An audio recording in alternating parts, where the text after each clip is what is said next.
Last time around, I spent a few weeks learning everything I could about hand sharpening and shared it all with you.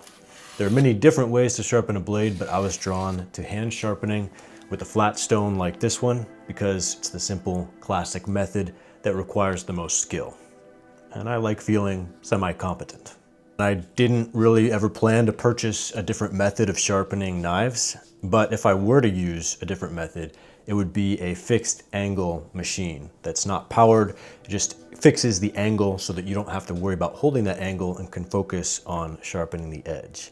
And luckily for me, the company TS Prof, after I released my last video, reached out and wanted to send me one of these. This is their Pioneer model of fixed angle sharpeners. And this is not a review video. I'm not qualified to review this thing. I've only ever used one fixed angle sharpener, and that's this one. And they didn't require me to stick to saying only positive things. They just wanted me to feature it in a video. So thanks to TS Prof for sending me this and letting me play with this thing.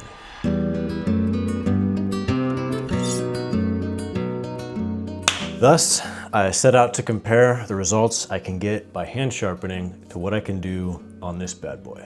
Setting it up was not without some confusion. I will say most of that was due to user thick-headedness, but I did run into a problem where this wooden ball at the end of this rod that you're supposed to hang on to and hold while you're sharpening would not stay on the rod. I reached out to TS Prof about this just to verify that I wasn't crazy and this wasn't supposed to be like this, and they confirmed that a small number of their units do run into this problem and to epoxy it back on. So I busted out the super glue and attempted to glue it on that way, but that created an airtight seal that caused the air within the ball to compress, and then as soon as I let it go, it would get pushed back off the rod by that air pressure. So I got a little destructive, busted out the drill, drilled a hole in it, and then I stopped messing around and I used some JB Weld to fuse this thing onto the rod, and I haven't had a problem since. I also took the opportunity presented by this video to purchase two of these Kiwi kitchen knives. I've read a lot of posts online of people praising these knives for their design and their quality, figuring in that they're only about $10 a piece. So I wanted to try them out for myself. I thought they'd be a good subject to compete on sharpness, hand sharpening versus fixed angle machine. This is also not a review of these knives, but I will say a few things about them. When I first opened it up, I got the best score, which turned out to be about 240, which is quite good, I think, for a factory new knife, especially one as cheap as these. However, I noticed a big old burr along a large portion of the edge in the light of the day. And I could pick at that burr with my fingernail, which would catch. And if your fingernail's catching on the burr, that's a big old burr, and it's definitely going to get in the way of a properly functioning knife. So I would never recommend that you use the factory edge. If you are going to buy one of these things, be sure you're ready to sharpen it yourself. Also, Kiwi does not disclose the exact stainless steel type that they use, but it's soft. It's very soft, which, what do you expect for $10? That softness does make it easy to remove material and re-profile the edge or sharpen the edge, but it requires a higher angle to create a stable edge. So I would start with at least 20 degrees if you're sharpening one of these, which is what I did, 20 degrees. And it's going to need sharpening and maintenance more often than a harder, higher quality steel, of course. Enough preamble, let's use this thing. You mount the blade that you're sharpening in these two pincer-like grips that do move around so you can use them on smaller and larger blades. I did find myself wanting a solution to tightening these grips that didn't involve using a separate Allen key, because Allen keys are easy to lose and misplace. I at least wanted someplace to mount this Allen key onto the device, but ideally there would be some other method of hand tightening that would not require a separate tool. But alas, you do need an Allen wrench to tighten these grips. There are a couple of different controls on the back here that allow you to raise and lower the rod to adjust the angle.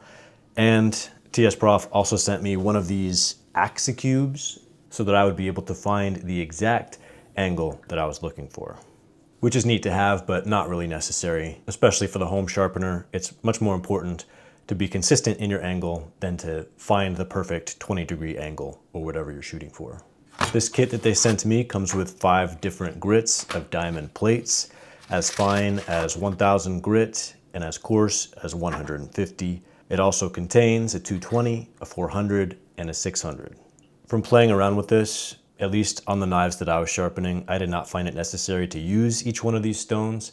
I did not need to go down to the lowest, coarsest grit to sharpen these soft steels. I did not need to start that low.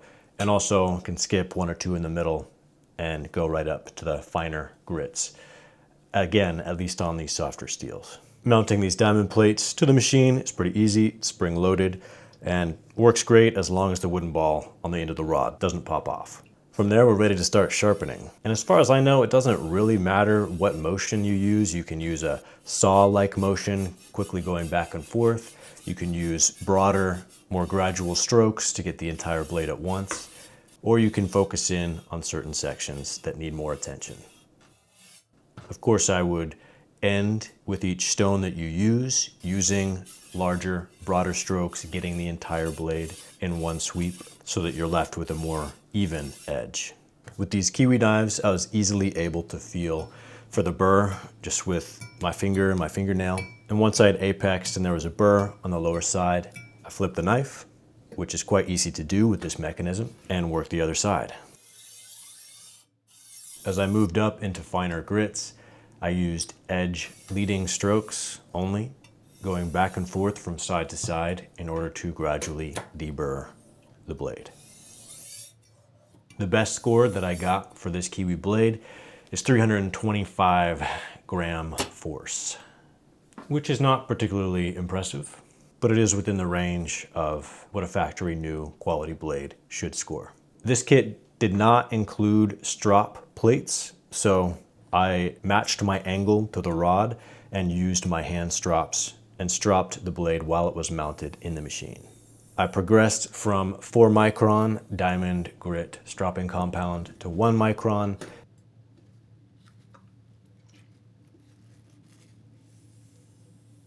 and then to 1/10 of a micron. At least that was the plan, but I actually screwed this up. In reviewing the footage, I saw that I showed to the camera the strop that I was using for my final strop, thinking that it was the 10th micron strop, but I actually used the 4 micron strop. I messed it up. So I redid the whole process after discovering my mistake and stropped correctly, going through the progression 4, 1, and 1/10. And my final best scores that I achieved with this method on the TS Prof with the hand strops were 175, 160, and 160. And 160 again. I did 3 tests, of course, for more accuracy, so real score somewhere around 165, 170. Clean. Very nice.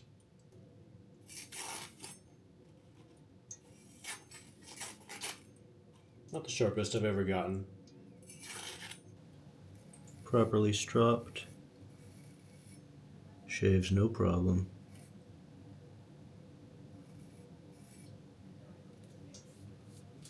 I then took my other Kiwi knife and commenced to my tried and true hand sharpening methods. I found the 20-degree angle with this credit card method, used the coarse side of my sharp ball stone,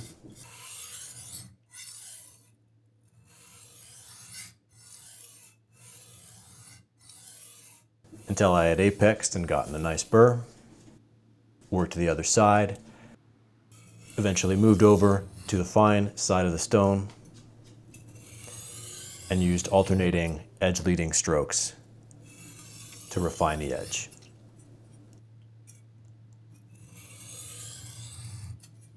The best scores for this hand sharpened Kiwi blade before stropping were 230, 185, and 190.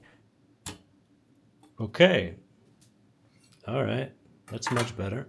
Which were significantly better than the scores for the TS Prof pre-stropping blade. Those were 330, 310, and 300 the second time around when I was correcting my earlier mistake. This is interesting, not sure exactly what to make of this. Maybe I'm just that good of a hand sharpener. Maybe the sharp all stone is a little bit higher quality. I don't know. It could be just be user error on the TS Prof. But after stropping, my hand sharpened Kiwi blade scored. Moment of truth. After stropping, hand sharpened.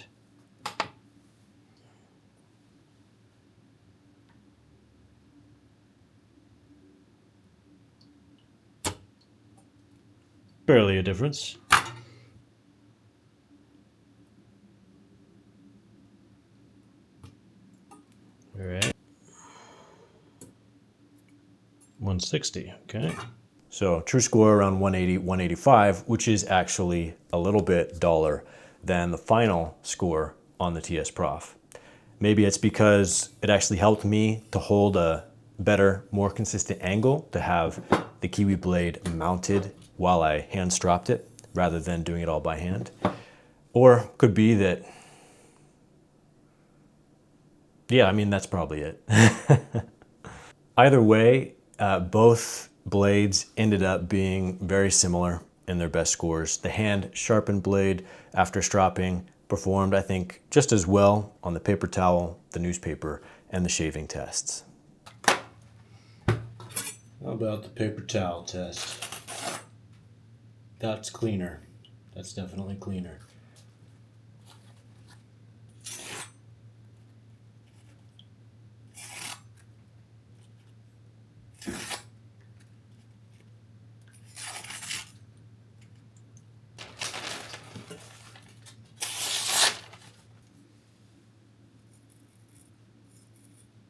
Zero problem getting a clean shave.